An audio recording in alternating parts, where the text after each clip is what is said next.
So exciting day, the E3 press release for Sony. For Sony, yeah. I was kind of tongue-tied. It's been a long, long day of conferences. We've been through 4 of them. 4 of them. Yeah. Xbox, EA, Ubisoft. Ubisoft didn't really count, but and then Sony. Yeah. Okay. So Sony released a lot of content. I was right when I said in the last podcast that they kind of had the ball in their court with all the information. That's what they did. They just revealed a ton of information. But let's go through the games first. I know we're very particular on specs and online capability and exclusives. 2-hour conference. We have a lot to talk about. But okay, what do you guys think about Last of Us? They it's revealed awesome. new gameplay for Last of Us. Looks amazing. Love the post-apocalyptic feel. Zombies, the works. Well, I'm definitely getting it with later this week. So. And I'll be there right with you. I'm not going to get it, but I'm going to play it with you. Now, if it comes out for PS4, are you going to get it for PS4, or are you just going to stick with just the PS3? Okay. Yeah, I'd be the same if I had both systems.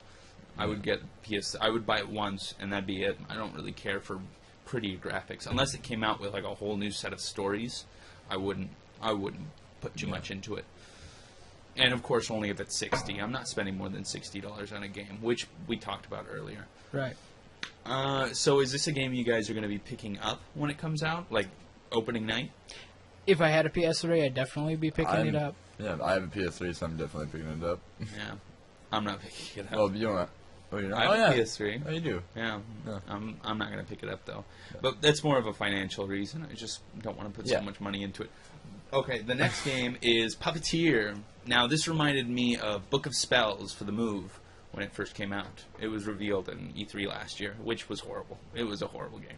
Was I asleep during the Puppeteer reveal? You were pretty much passed out for a good portion of it. I don't remember a thing about it.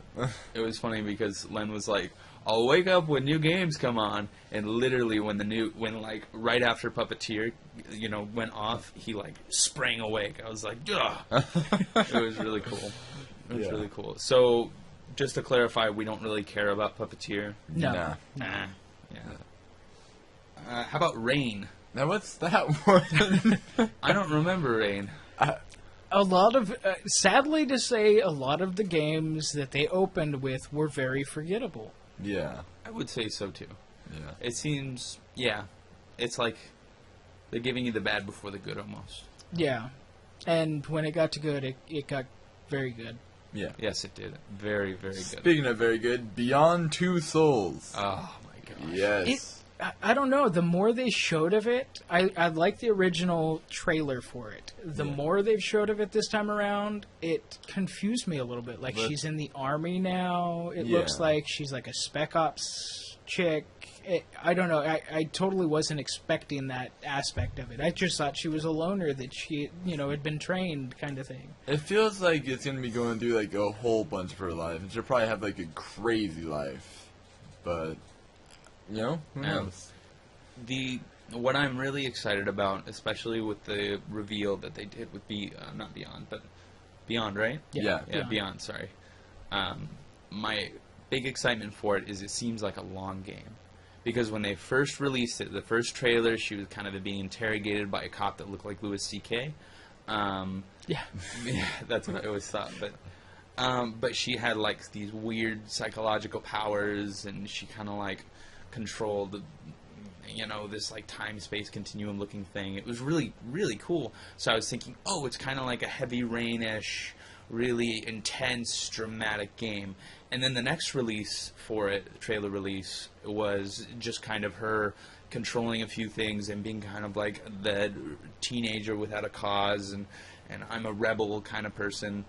So I'm just like, she's kind of a rebellious teenager who has psychic powers. And then this reveal is her in Iraq or something like that, and she's fighting with the army and being trained by SWAT. So it seems like it's going to be a very long game. Long in the sense that Metal Gear Solid 4 was long. What I'm just most interested in is, are you going to be controlling her directly, or will you be controlling the characters around her, impacting her decisions that way? From the looks of the trailers that they've given so far, it looks like it's going to be specifically her. Yeah. And as far as like the longevity of the gameplay, I really hope that's the route they take, because with how like different the two trailers were, I really hope they don't just try and cram it into an 8-hour game.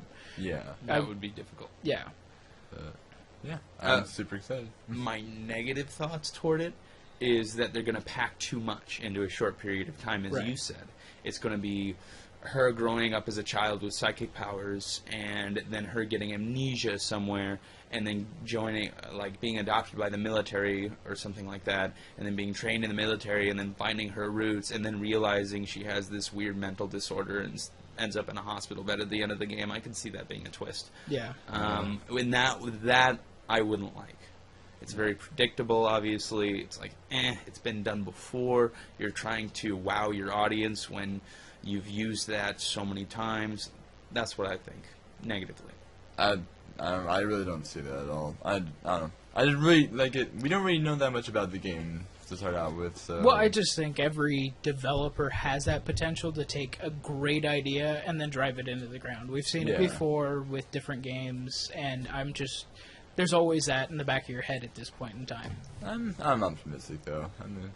So how do you think this is going to compare to Heavy Rain? That's interesting, because Heavy Rain had 4 different characters that I feel like it had a lot of different options for the ending. You know, like how many different endings you said? 54, I think. Yeah.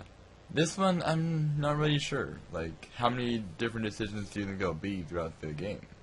See, it looks more fast-paced than Heavy Rain, though, because Heavy Rain was more of a guidebook. Yeah. This looks definitely more action than Heavy Rain did. Definitely. It's going to be less precise, I think. But the next game on the list is Gran Turismo 6. I'm a Forza guy. Yeah, me too. It's a racing game. I love racing games, but it's a simulator. It has the same appeal to me as a train simulator. It's like, okay, train simulator. And I've made a couple valid points before that you see aspects of the car that you wouldn't normally see, and you learn a lot about vehicles and auto mechanics. However, Gran Turismo 6 doesn't really look too good, in my opinion. Yeah, it just doesn't feel like there's the customization that you'll have in the other racing games that we've seen today. I would like to play a train simulator, just to make the trains crash into each other at high speeds. That would be... Really, you are a full-grown man-child. Thank you. The choo-choo crash. Choo. No, talk to my mom. She's a train conductor. Oh, yeah. Then I'd have to talk to your mom, though. My mom is awesome. I love my mom. Okay, then. Is there anything wrong with that? Next game. Arkham Origins. Yes. Way excited for this one. Why? It's another Batman Arkham game. I was a huge fan of Arkham Asylum. Equally big fan of Arkham City. They touched on the fact that they're coming out with a Batman exclusive for the Vita. What do you guys think about that? Doesn't really interest me. I don't have a Vita, so... Honestly, I haven't beaten any of the Arkham games. They're I've so gotten good. about halfway through the first one and a quarter way through the second one. They're seriously really good games. Especially if you're a fan of Batman. I mean, they're pretty good.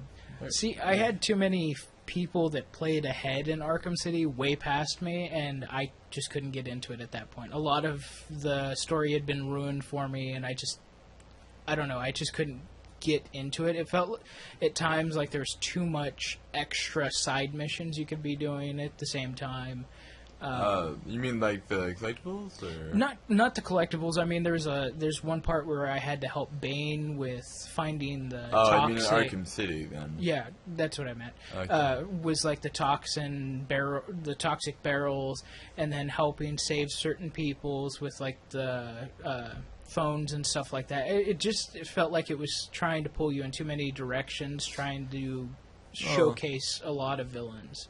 True. I mean, when I first played through it, I didn't really do any of those things, so I got a pretty good grip of the story then. But yeah, Okay. So is that a game you're going to be picking up? Probably. Yeah. Like opening night?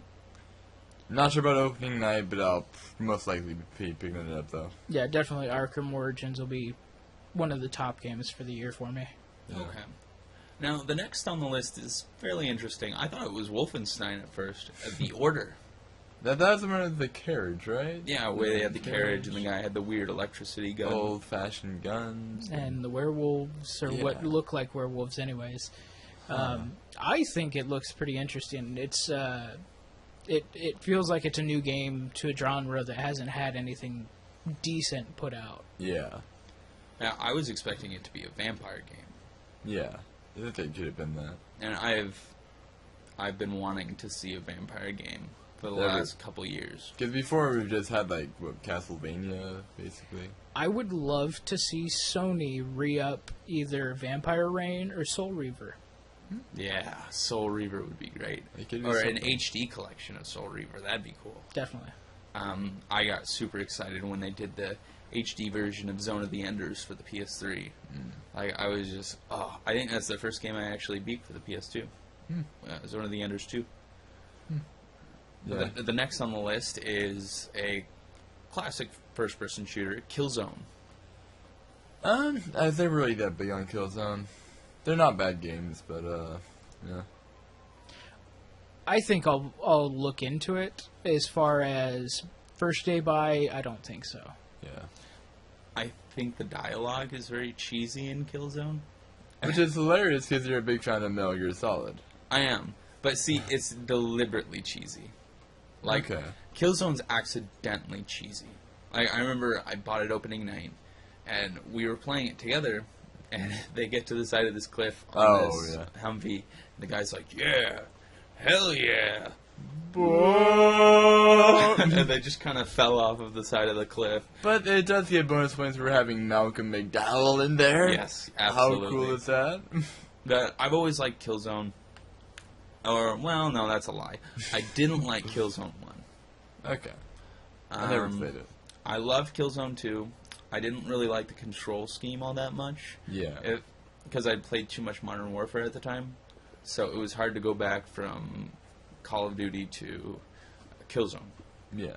Because I think you press down the right thumbstick to zoom in. Yes. You don't hold down L, and that weirds me out. Really weirds me out. I think a lot of a lot of shooters in general need to conform to one controller layout, or at least have each other's controller layouts. Well, and a good amount of them have done the Call of Duty style layout. They do. Honestly, it's kind of a shame, because I do miss the Halo layout. I was a huge fan of this classic Halo, but... See, what I didn't like about Killzone 3 is you could turn it to the Call of Duty layout, except when you aim down the sights with L, is it L1 or L2 on the Xbox? L1. L1. Let's say on the Xbox, you aim down the sights on L1, it just stays there. Yeah. Because Killzone 3 is meant to click down and it's staying and aim down your sights. So you have to click it twice if you want to get out of it. And, yeah. Honestly, that's why I was most disappointed in Halo 4 was because they kind of Call of Duty'd the multiplayer up a bit, so... Yeah. I hear Halo is really good practice for Call of Duty. Actually, you told me that. Yeah, the original Halo 3 and stuff like that was tremendous help when it came to playing Call of Duty. Yeah. You get on for Halo 3 for a couple hours, jump onto Call of Duty, and you would just destroy people. Cool. Very cool. Another racing game, car game, Drive Club. Huh. They didn't really show a whole lot about it. No, they didn't. It was a little bit of a trailer, and that was about it. I am excited, though, because Sony said that it would be free when you get the PS4 with the PlayStation Plus membership. Well, free doesn't mean good. Yeah, it doesn't mean good, but at least I don't have to put any money toward it, you know? Like if I were to get the PS4. Yeah. You'd be a big fan of a Puzzle Rain modder if it was free. It is free. Okay, then fine. You like Puzzle Rain modder? He'll be actually. a Peggle 2 fan when it goes free. Peggle 2! Hey! And I'd probably put it on a device if it were free. Honestly, same way I put Swirl on my devices. Because it's free. It used to be an old Dreamcast game. It's a lot of fun. I'm excited about this next one. Infamous Second Sons. Yes. It looks like an Infamous game, but at the same time, it doesn't feel like an Infamous game.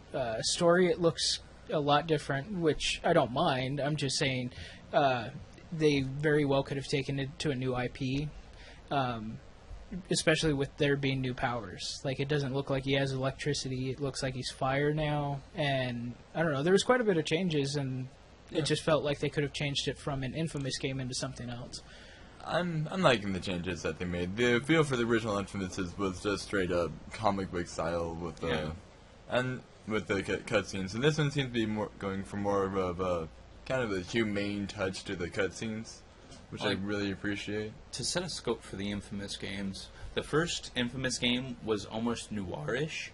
It was kind of like whitewashed, where it's like a big grayscale was thrown over all the colors. Oh, yeah. So it's like the colors are kind of visible, and then once you start unlocking the city, it's more visible. Yeah. So it's almost like a noir feeling to it, but fairly comic booky, fairly wacky. Yeah. And the second one emphasized on the colorful and wacky. Much more grayscale, lots of vibrant colors, but that's what you get for going down to New Marius, which was based off New Orleans. Yeah. So they've always been kind of wacky and kind of comic booky, almost childish, with adult themes. Yeah. This one seems to be taking it a bit seriously, though. Yeah, it's more dark. It almost reminded me of Alan Wake. Yeah. I can just see the that. look of it. And if they pull off this this story with like the dark themes and stuff, it could be really good.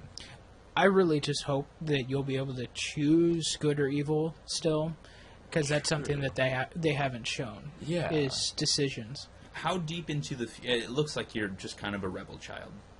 Yeah. How deep into the future or the past do you think the game is set in? Because you see the Space Needle, and they say they're in Seattle, but it's pretty much torn down. There's trees everywhere, and it's fairly destroyed. I feel like it would have to be a part in the future, because in Infamous 2 they did talk about there being a bunch of conduits in the world, right? Yes. So potentially conduits could have destroyed part of Seattle. Probably. I'm just wondering what the title Second Son means. Like, is this character a direct descendant of, or at least related to, Cole McGrath? Well, wasn't the Second Sons a gang faction in the first game? Oh, wow. On the second island. I You completely fight the forgot Second about that. Sons. Or at least I thought you did. Okay, disregard my last statement. I completely forgot about that game. So maybe conduits were born before the Ray Sphere went off in the first game. And the Ray Sphere was made in Seattle. Huh. We'll have to see. Yeah. But don't regardless, I'm excited. Yeah, looks really cool. And I'll definitely be checking it out. Yeah. The next game is Dark Sorcerer. Was that the one with the old man doing the And the little goblin? The Goblin. Black Goblin. yeah. And then they had like the people behind the camera saying cut. And Yeah, it looked very interesting, and then it got very funny very Yeah. quick. It was just like, whoa, I did not see this coming. like at one point, I'm like, are they advertising a game now, or are they just advertising their facial technology? Yeah, it looked like facial technology, but I was at the edge of my seat with the graphic design in that Oh, yeah. in that trailer. I was just like, wow, this is really intense. And then I heard Asmodan. I was like, oh, Diablo 3. And you said something too, Marcus. But then he kind of jumped out of his green screen, and he's like, I forgot my line. It seemed kind of funny. Yeah, Len was yawning, and I opened my mouth. Then I gave him a very rude look. Really? It was a rude look. It was Hey, more like a- Transistor! What's Transistor about? Transistor? Oh, Transistor. What's Transistor about? I actually don't remember that game. Me neither. I believe it was one of the like, it's one of their exclusives that they've got coming out, but it looked arcade-ish. Yeah. And that was right up with the indie games that Yeah. Oh, Sony released. something you don't actually have on that list is Knack. It's remember Knack? Knack. It's the one that's about like it's really cartoony about this. You build your golem and stuff Yeah, like little that. golem that can like take different shapes and stuff. I'm still not impressed with it. It looked like a lot of the same video gameplay that they showed from the first time, and Grab it for a kid or something. I don't know. yeah, it just looks like a PlayStation Network title. Sure. So what do you guys think about the indie games that Sony introduced? I liked the concepts on a lot of them. I really didn't like the look of a couple of them. None of them really did stand out to me. Yeah. But I do love that they can make indie games easy to produce and distribute, though. Yeah, it is very nice. And Sony did say that they were opening up their doors to more indie game developers. Yeah. And I like indie games just because they're a lot cheaper than regular games. Or than larger titles. Absolutely. Let's see here. Diablo 3 coming to console. That was already announced. Yeah, that was announced a while back. But what do you guys think about that? Nah. I think it's a great idea. I think it's kind of cheesy the way they were like, well, PS gets the exclusives of like Drake's Amulet and stuff like that. I didn't see the need for it. Yeah. And knowing Diablo and stuff like that, it's still not going to be that great of a item. I mean, it'll probably be a mediocre item until you get to the higher up stuff, in which case it's just, well, that was cool, you know, a little bit of a fan service, I guess, but... Do you think it's going to be cross-platform with the PC? No, I don't think it will be. Yeah, probably not. I remember they released Diablo for the PlayStation 1, and I bought that, and I remember I just didn't touch it, because I had it for the PC, Diablo 1 for the PC. So I think it's going to have the same effect on the PS3 and Xbox 360 as it did, or the Xbox One, I guess, as it did with PlayStation 1. No one's really going to play it. Yeah, I see the same effect. If you already have it, stick with the PC. Yeah. Next game, I am dead excited. You went nuts over this thing. Oh my gosh. Holy cow. Final Fantasy Versus. I was looking at it, and I'm like, these characters look really good. And like, graphics-wise, obviously, it's great. But it looks so dumb. I mean, we've been talking about this for at least the last couple years since 13, but is gone for it.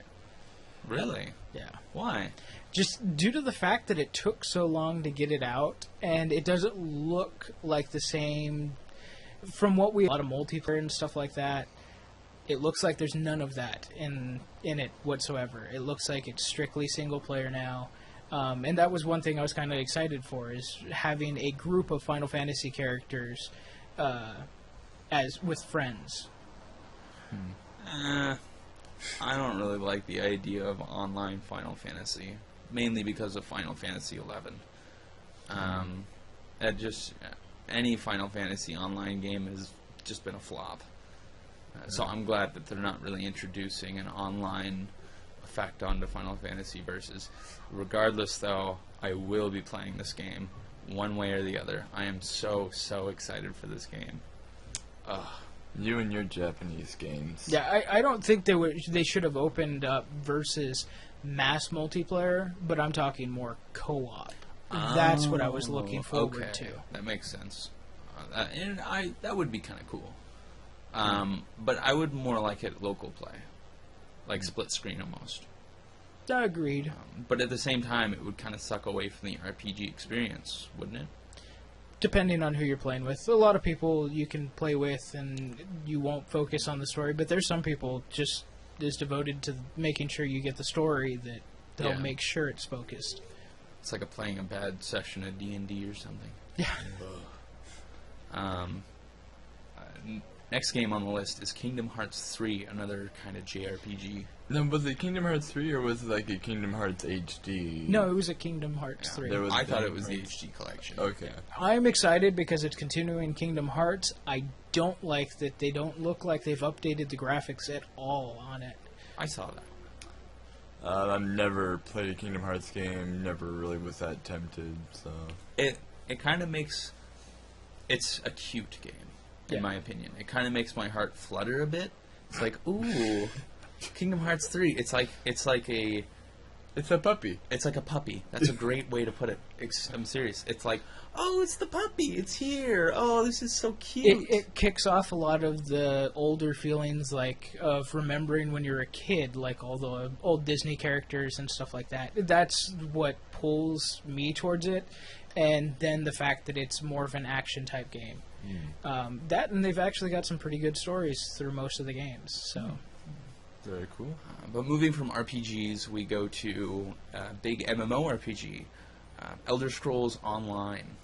Excited as hell, but wondering if it's going to be for all the systems, because they said it was an exclusive. They did an exclusive thing with Bethesda, but then he mentions they'll be the first to get it, and that kind of tosses it up. Is it just PC, PlayStation 4, or is it PlayStation 4, PC, Xbox One? So I'm still going to be buying it PC. I like the idea of having it on my PC better than trying to figure out the console commands and stuff like that. But I like the idea that they're bringing it to the consoles, and it'll be great if they do cross-platforming with it. Yeah. From the way it looks, like, potentially if it does as advertised, like if it does do the whole Elder Scrolls experience in a massive multiplayer setting, that would be awesome. But I'm not sure if that's what it's going to be like. So I'm just going to kind of wait and see how it turns out. If it is like as awesome as it advertised, then sure, I'll go for it. I've always been a fan of the Elder Scrolls series, so I'll be playing it. I probably won't pick it up. Hopefully I'll get into the beta for the PC. But other than that, I really can't have too many high hopes for it because I'm not really a huge online gamer, so it's so-so to me. Okay. I am, however, really excited because I've always said, since Oblivion, I would like to have that experience online. So obviously it's not going to be like Oblivion or Skyrim, but there's going to be aspects of it in the game, I think. What did you think about finally seeing gameplay footage of being in first person? Do you like the idea of being able to go in and out of first person? Yeah. Or would you rather just stick first person or third person? Well, see, I've always liked third person in the Elder Scrolls games. Most people prefer first person in those games, but for some reason, I just like looking at my character's back, and I zoom out really far too, especially in Skyrim. So I'm kind of a speck on the middle of the screen. That way I can see much more of the environments, and that's how I think Elder Scrolls Online is going to be. You zoom out a lot, and you'll be able to see a lot more of your environments. You'll be more tactical, more of an RTS than it is a MMORPG. I'm just glad that they're giving you the choice. Make it feel more like the huge games that they're based off of. Yeah. All right. Now this is an odd title, Mad Max. When I saw this game, when I first saw the trailer, I was like, "Ooh, is this going to be another Fallout game?" Nope. It's Mad Max. No. I don't know how to feel. I really don't on Mad Max. It's cool that they're bringing it to gameplay, to a game, but at the same time, it's almost a series that should just be left alone at this point. It's just making me miss playing Fallout. Now, I thought it was Smuggler's Run, in all honesty. Do you guys remember Smuggler's Run? Nope. I don't. No, it was for the Xbox originally, or PS2 and Xbox. It was like this racing game in the desert where you had a bunch of vehicles and stuff. It was a lot of fun. But yeah, same thoughts with Mad Max. It's whatever to me. A movie game. Yeah. Same as X-Men Wolverine Origins, the game, which was a great game. Yeah. But it's just a movie game. Destiny That was was last on our list. That was some pretty crazy stuff we saw on there. I love the look of it. I still to this day, it may sound like I'm an Xbox One fanboy, but I still have yet to grasp why Bungie is giving Sony exclusives when Microsoft was the ones to help Bungie start them up. Okay. That's my only thought on the entire thing was that's kind of weird. That is a bit weird. But yeah, from what I saw, it looks like, obviously it looks great. It seems to play really well. Like, really the only reservations I'm having about it is, like, will they be able to pull off this, epic story about you being, like, the legend and it being your destiny in a multiplayer setting? Yeah. Because whenever they try that in, like, an MMO, I always, I'm like, I'm not special because there are 1,000 other people out there that are special as well. The one thing I noticed when they got to where they were doing like the big group battle and there's multiple fire teams showing up is it reminded me a lot of Defiance, because that's the way Defiance is there will be a drop or whatever it's called, and you'll just get mass swarms of online people just swarming to it, and everybody gets loot. And I don't know, I don't really like that idea. Like, I understand it, but I think if I'm going to be playing multiplayer, it should just be co-op. Like, I'd like a group of 4, maybe 6 people, depending on how many people it feels comfortable with. Kind of like a traditional Halo, just like going into there, like Halo 3 with 4 people, put on Legendary, and just have a ball with it. Yeah, that's the way I feel. I don't think that it should be mandatory that I have to have 20 people on screen helping me fight a boss. Agreed. I think it's going to take a hit story-wise because of that. Agreed. Absolutely. Aside from that, though, it does look really cool. Graphically, it looks really good. It seems to play really well from what we saw. The environments seem to be fairly large. The environments actually almost reminded me of Borderlands. It did. Just kind of the deserty environment, and I'm pretty sure that you go from one area to the next, and you just kind of accept missions just like Borderlands. It looks to be like that. And then you get an overarching story just about you, like, saving a colony or destroying a colony, depending on which path you want to take, I'm sure. Yeah. But the big topic on all of our minds is the online. The online. What do you guys think of the PlayStation Network? I love the idea. Like, when I had my PlayStation, I got the PlayStation Plus. Great, completely worth it. But it'll be interesting to see how it plays out on the PS4. Because now that Xbox is basically doing the same thing with their Xbox Gold, and they're allowing 2 game downloads, right? Yeah, 2 downloads a month, and PS4 announced 1. I mean, this is pretty big. Like, for me, like, it's really hard for me to pick a console right now because they both do seem pretty evenly matched. And I'm going to have to do, like, a lot of homework before I make a decision. Very true. Now, what attracts me more to the PS4 at this point is the price tag. Oh yeah, $400. That's kind of surprised me when I saw that. I thought it was going to be $700. $400. Like, wow. You thought it was going to be $700. Breath of fresh air. Wow. My only problem out of all their new announcements is they still didn't give us a release date. True. There was no timeline. We don't know if it could get held back until next year. We don't know what's going to happen. Very true. I would have liked a more definitive, like, Xbox at least gave us a month it was going to be out. Yeah. Now, what do you guys think of the trading games aspect? Because Sony mentioned that you can trade games, any game. Yeah. It's your game. You can keep it forever. You can sell it to a trader. You can sell it privately. It's your choice. What do you guys think about that? I love it. I just love that it should be our choice. If we're buying this game and we're owning this game, it should absolutely be our choice. And regardless of whether or not you're actually going to do it, at least give us the opportunity.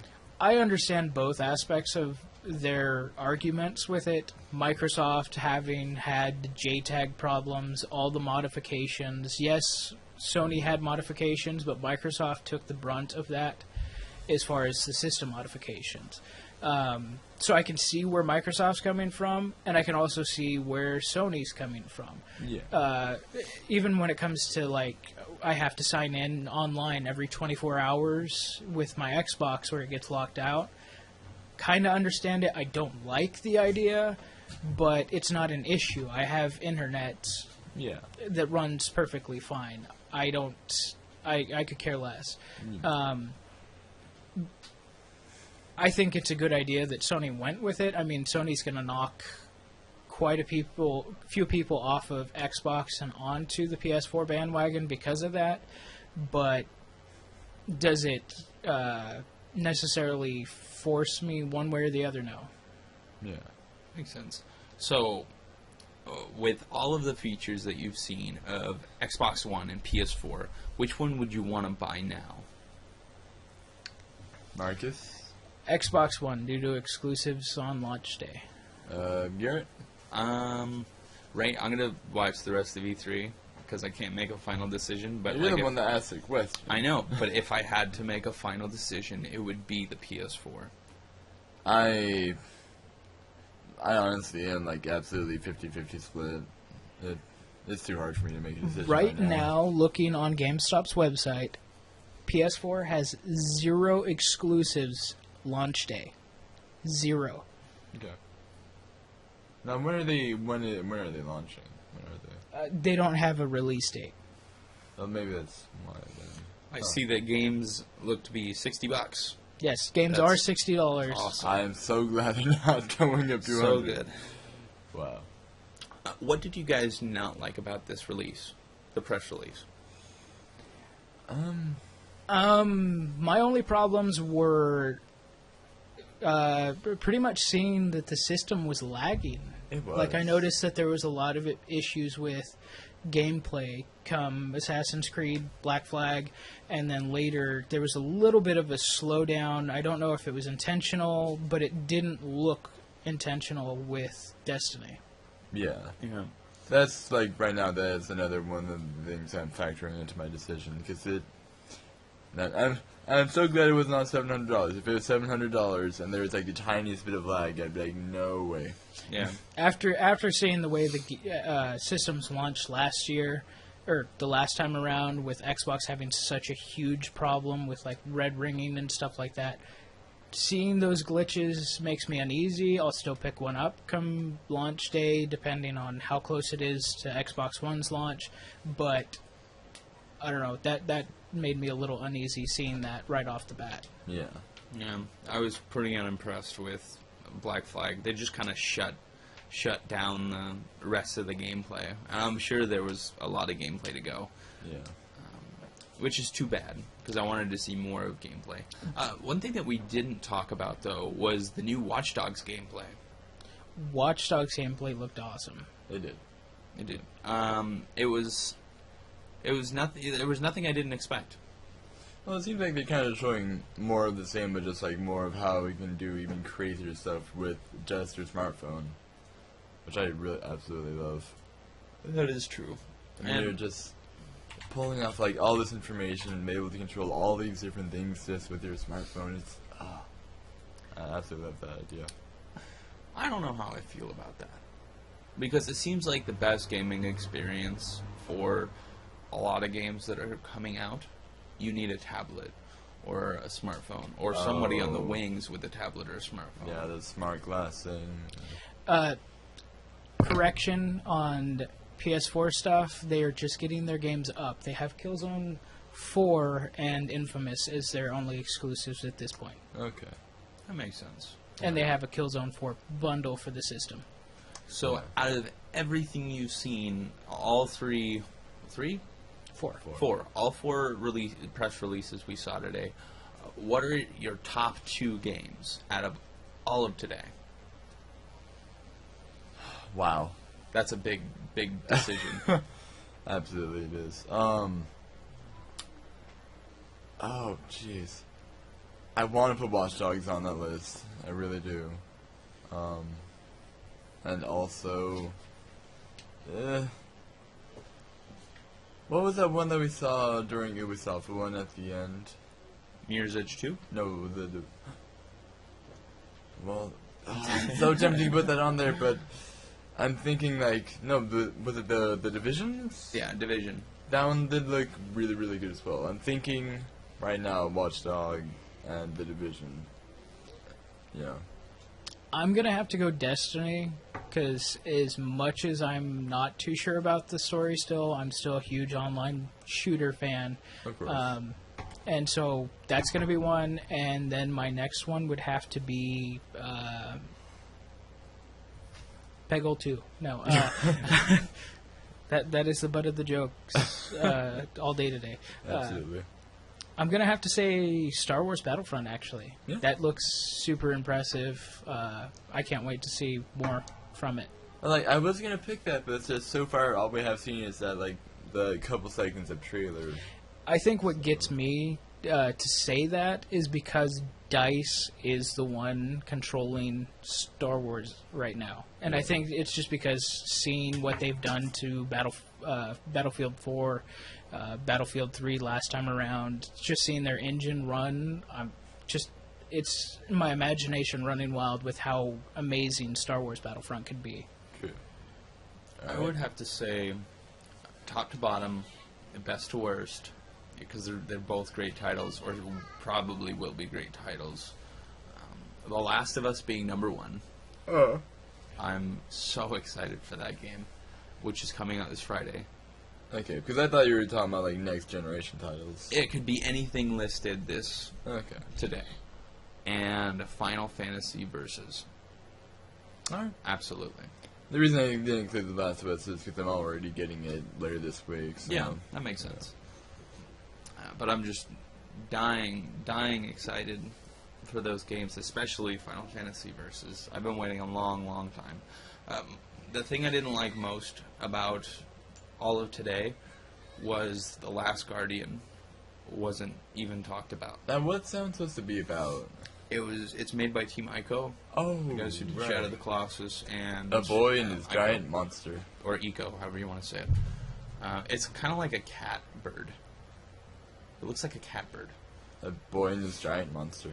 Yeah, we'll go with that. I think to name off the one thing I couldn't stand out of the entire day from the conferences is the lack of crispness. You know, there not a single conference was, solid. It felt like PlayStation had a lot of, lower, PlayStation Network titles, which, I mean, I'm sure they're going to be big. And, I know there's a lot of PlayStation Network titles out there that are really good, but I don't think they should have focused on the lower games as much. Alright. Top to bottom, what was your favorite press conferences from worst to best? I would have to say EA is my best. Alright. Worst has to be Ubisoft. Yeah. I don't know. I just couldn't get into anything they were showing except for The Division at the end and Watch Dogs. Okay. I'd probably have to say second, just based off of the fact that it was just a minor technical issue, would be Xbox One. Yeah. And then third would be Sony, because Sony was more of a system problem opposed to an audio issue. True. And that's the only reason that they're ranked that way. Other than that, I liked both of their presentations equally. Yeah, I would go, worst Ubisoft, second worst PS4, although I did like a lot of what's on there. Second best would be, for me, EA, but best for me would be Xbox One, because it seemed like they had the most games on there, and they did really try to put their best foot forward. They did. And no talk about TV. Yes. That was nice. I would say Xbox One, Ubisoft, Sony, and then EA. Alright. Cool. But yeah, that concludes our first pre-day of E3. Very exciting. It was a very, very cool event. We got to see the PS4, the new design, which kind of just looks like a weird thing. Sure. It looks like a VCR winder. It's a rhombus. I don't know why my mind is in VCRs right now. Yeah, right now, I really don't like the look of either console. They just didn't come out to amaze. It was just like, we have a console. They look a little odd. Although, honestly, I really could care less about what the consoles look like. I mean, I'll probably just cover them up with a cardboard box or something. But anyway, that was the press release for the first day of E3, or the pre-day of E3. We saw 4 great conferences, and hopefully we'll catch you guys for the next couple days of E3. Yeah.